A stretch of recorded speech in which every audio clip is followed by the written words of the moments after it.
Hey, how are you guys doing? Well, my name is Aaron. My last name is Guile.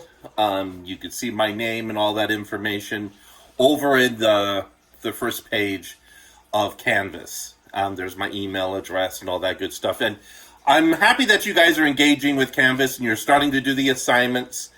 I got to let you know right off the bat, what's going on with Achieve is that we're doing Achieve for the first time. And so we're experimenting with it. It's kind of new.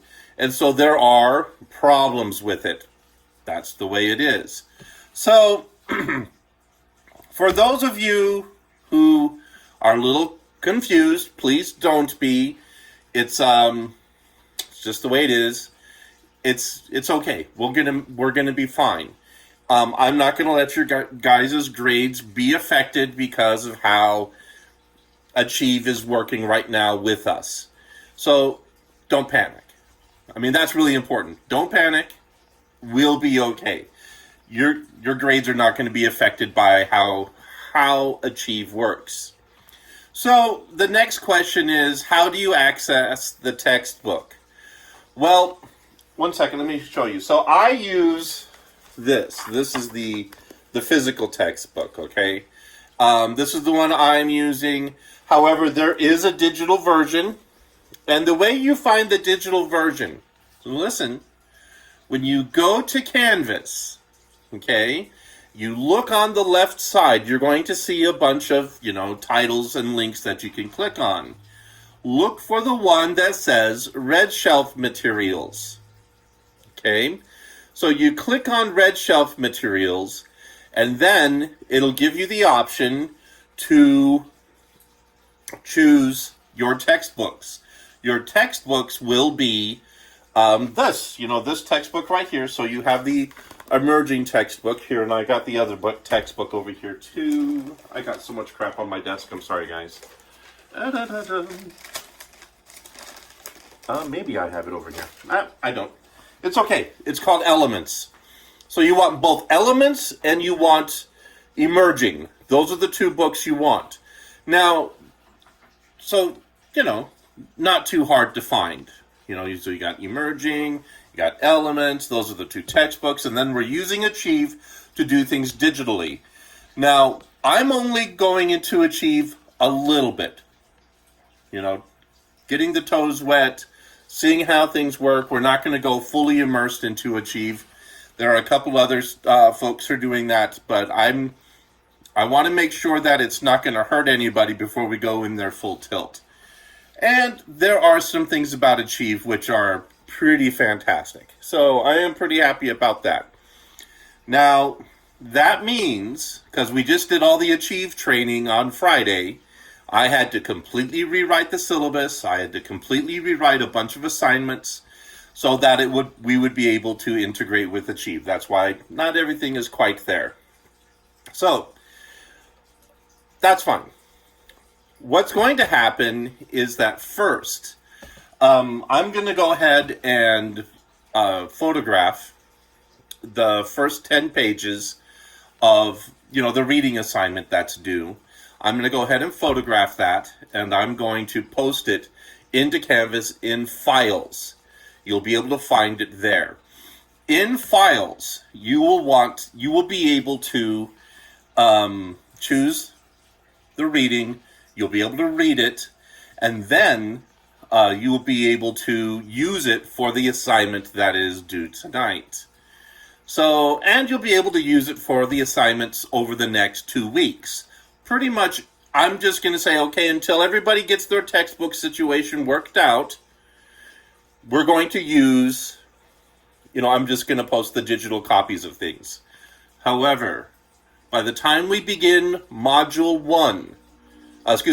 2, by the time we begin Module 2, which is in 2 weeks, you will need to have your textbook situation taken care of.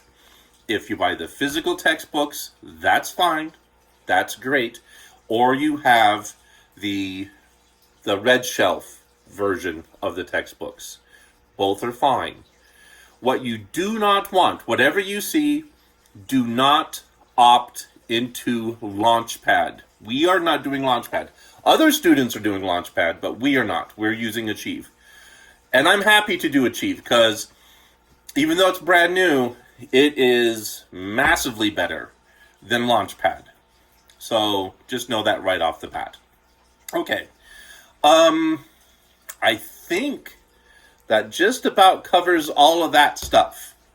All right, so let's do a little bit more background information.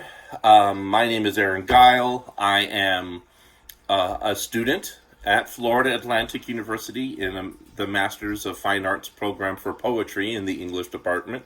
So that means I'm getting a master's degree in writing poetry, not in studying poetry or any of that, but actually doing poetry as art. So that's what I do. My emphasis is, as a researcher, is critical race theory and whiteness studies, and I'm in my fourth semester, so I only have one more year after this semester is over. I'm also a translator, so I am seeking a translation certificate from FAU, so that takes extra work. So this semester I'm taking a course in linguistics, which is really hard. I translate from Korean and from French. No, I won't be speaking either Korean or French in class. That's not helpful in the English context. Now,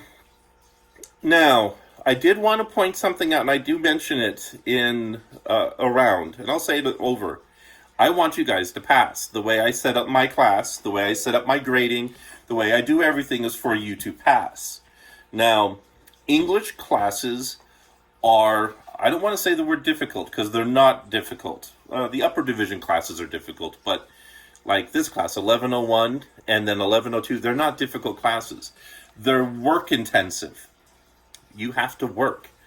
And there's a reason. So back in the 1980s, there was a philosopher named Peter Elbow. I mean, what a great name, Peter Elbow, right? Peter Elbow said, the best way for first-year students to learn how to write well is to write a lot.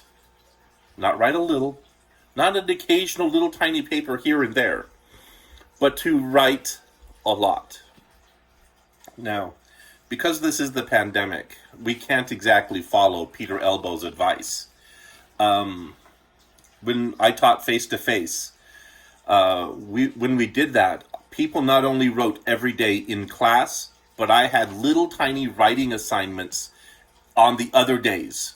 So everybody had to turn in daily a small writing assignment in addition to their normal writing. And by the end of the semester, everybody who hung in there, not only did they pass the class, but their writing improved.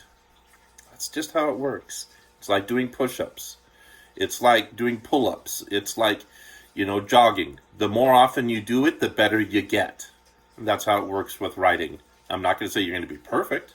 And I'm not going to say you're going to turn into a fiction writer or anything. The goal in this is for you to become a skilled academic writer. Now, the truth is, you guys are already good writers. You've already learned how to write. You guys write effectively on these things. This thing right here. Not everybody uses Apple, but because you guys already write a lot, using the language that is acceptable and is commonplace in social media, you guys are very effective writers who are capable of making sure what you are saying is understood. Now, you guys are starting to write in a new genre. The new genre is called academic writing, and you will need academic writing for the rest of your time in a university. Now, it's different with some majors. I know when you go into business, you're going to do business writing. And my normal bent is more towards technical writing and scientific writing. So I do try to help people learn how to do that better. But I do want to let you know, I worked for American Express and for Walmart as a manager for a total of, 17 years between the two. And then other corporations as a manager. It's what I did. That's until I started going to college, which was only 5 years ago. You know, I, I worked in the business world. I know how to write business stuff. So I'm also going to make sure you know how to, if you're a business major, making it through this course will help you be a better business writer in 2 key areas. And we'll get to that later. All right. So now the big thing is don't sweat. Don't be concerned. Don't panic. You'll be fine. Take a breath. No one is going to, be suffering. You're not going to suffer or be damaged by what's happening right now, especially since it's essentially, we haven't even started class yet, technically. Class starts on Wednesday. So don't freak out. All right? We're going to be fine. You guys are going to get good grades if you hang in there. And I will talk to you guys later. I might post another video, and we will definitely see each other on Wednesday. Have a very, very pleasant evening. I'll talk to you soon. Bye.